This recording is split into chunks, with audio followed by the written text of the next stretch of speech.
This is Outside of New York. In-depth discussions with members of the art world who live and work outside of New York. And here's your host, Craig Gould.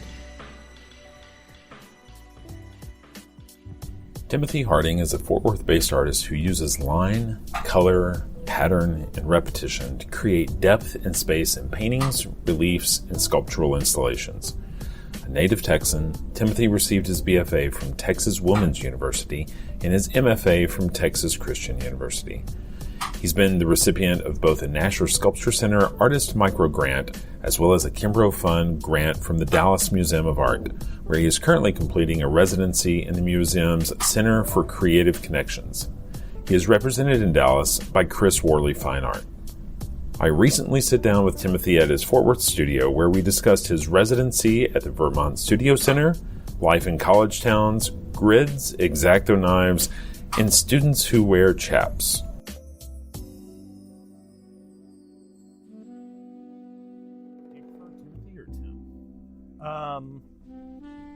Tim, I guess. I mean, yeah, when it comes to my work, I always go by Timothy in professional settings, but I never ask anyone to call me Timothy. It's very confusing. but yeah, in conversation, Tim is fine. All right. Yeah. Well, Tim, thank you for being willing to sit down and talk about your work. So you grew up around here, right? In the Dallas-Fort Worth area in general? Yeah, I grew up in Irving. Okay. Yeah, and then I've lived in Denton for a little while, and then now I've been in Fort Worth the past 10 years, I guess. All right. Did you grow up in an artistic home or? Not particularly. I grew up with supportive parents who encouraged my artistic endeavors from an early age. Right. But I wouldn't say. I mean, I didn't grow up going to the museum or anything like that, right. or music. No real art offerings were a big part of our lives. Right. Yeah. So when did you start? Without that, where did you start getting into art? I mean, was it something that just kind of came natural to you, or in terms of an interest or practice? Yeah. I mean, as far back as I can remember, going back to elementary school, I always had sketch pads or drawing pads or tracing paper, whatever, how far back we go. Always had that stuff around, and I can't remember, the first moment with it, but certainly I do remember being like the rare, what felt like at least being the rare one in elementary and middle school student who I enjoyed going to art class more or as much as going to PE or something like that, Yeah. I just always really enjoyed it. I don't necessarily know where it came from, but it was a thing that was always there. Yeah. Yeah. No, I think for a lot of artists, you figure out at some point that maybe you got some sort of encouragement that maybe you were good at it, and then it becomes part of your identity, right? And then it's like you want to kind of feed that, right? Yeah.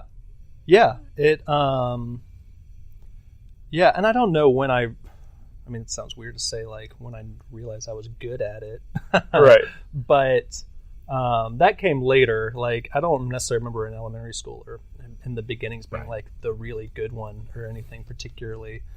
But it definitely did become more of my identity, especially like towards the end of high school when I was really embracing it and thinking, of course, about college and my future and stuff. It very much became a very big part of my life and Sure. part of my identity at that time. So where did you go to high school? I went to high school in Carrollton Farmers Branch at Turner High School. Okay.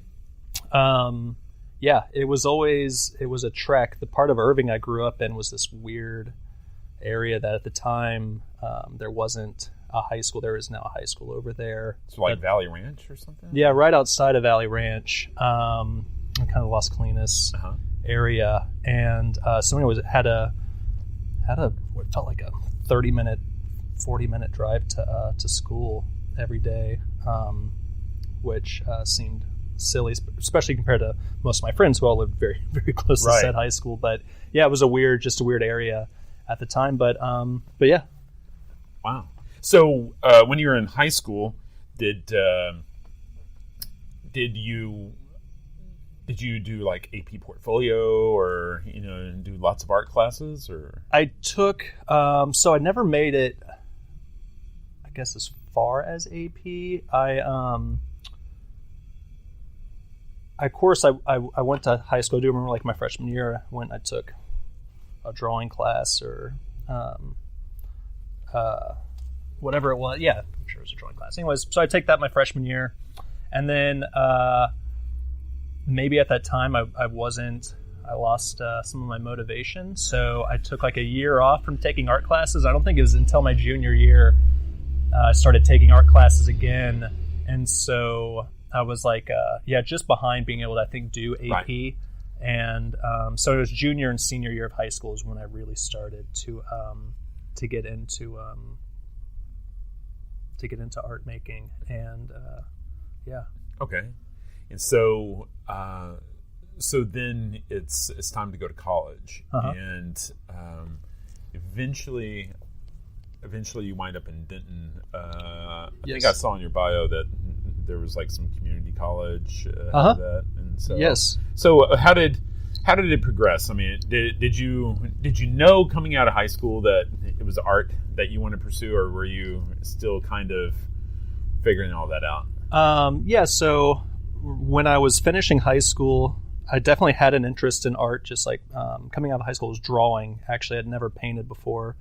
But I also was interested in, I thought at the time I was interested in maybe doing, animation, on the computer, or even took a couple film classes, or I thought filmmaking was interesting, and then graphic design.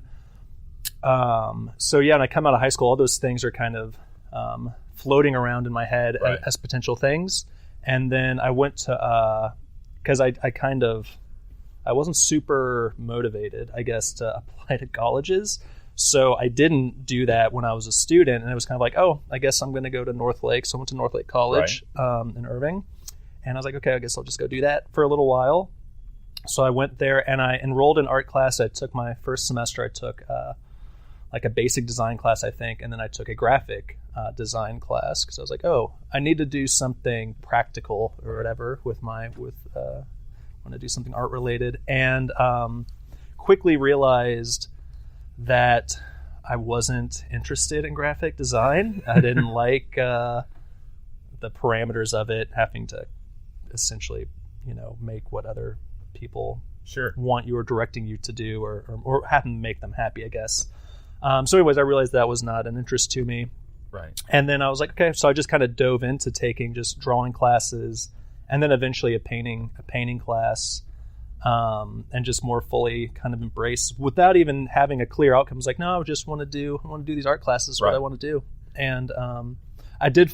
And it was out of my own kind of maybe ignorance at the time that I had always drawn my entire life. But at that time, I'm like, well, no one makes drawings. Drawings aren't art. That's just like that's just a thing you do in a sketchbook or whatever. So I was like, I have to be a painter, right?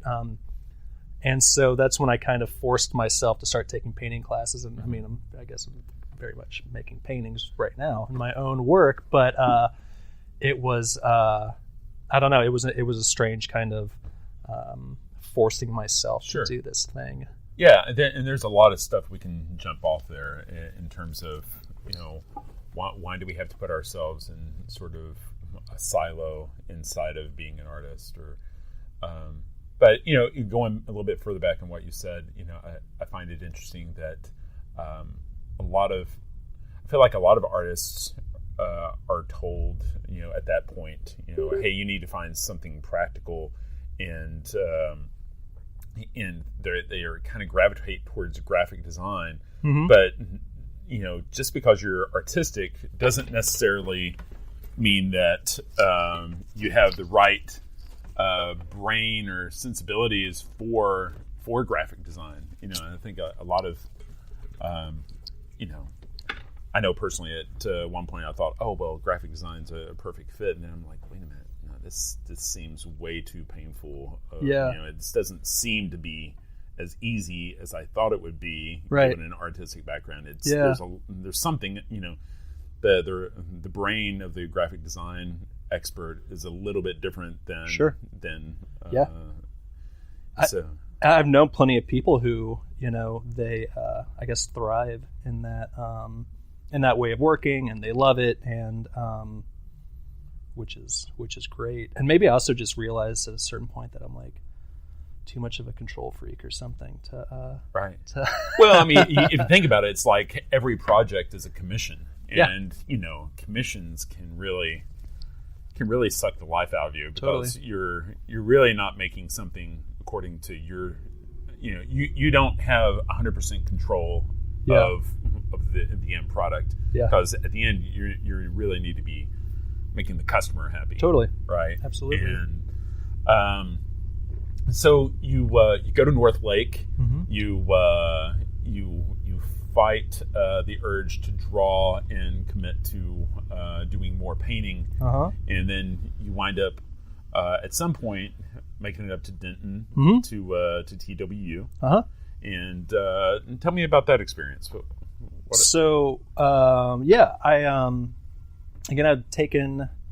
been at North Lake taking all my classes, and then it came time to start looking at schools to transfer to. And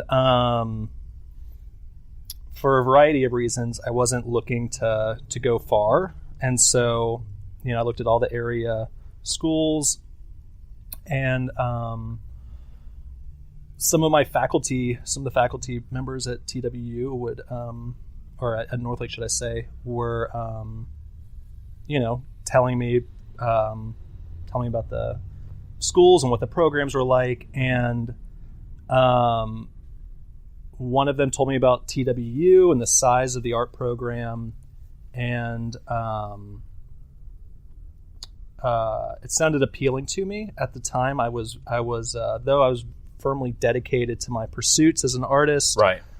I wasn't the most, I don't know if secure is the right word. I wasn't the most confident artist. Right.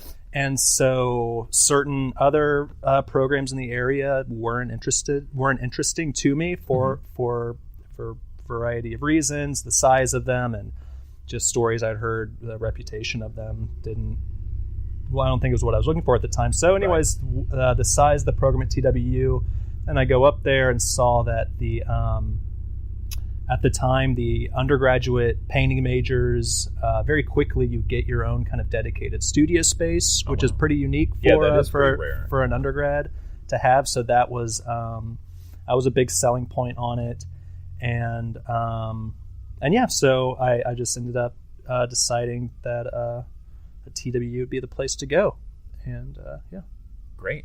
Mm-hmm. And so TWU, or here in Fort Worth, TWU, I guess would be thought of as Texas Wesleyan, but in Denton's Texas Women's University. Mm-hmm. But what is the ratio of women to men? Is that just kind of totally in the past, or is it? I mean, it's I can't remember now. It's like in the 70s is when maybe they opened it up to graduate students, male graduate students, and then maybe in the early 90s. It was university-wide. I could be wrong on those, but I feel like something like that. Anyways, I think it was close to 25%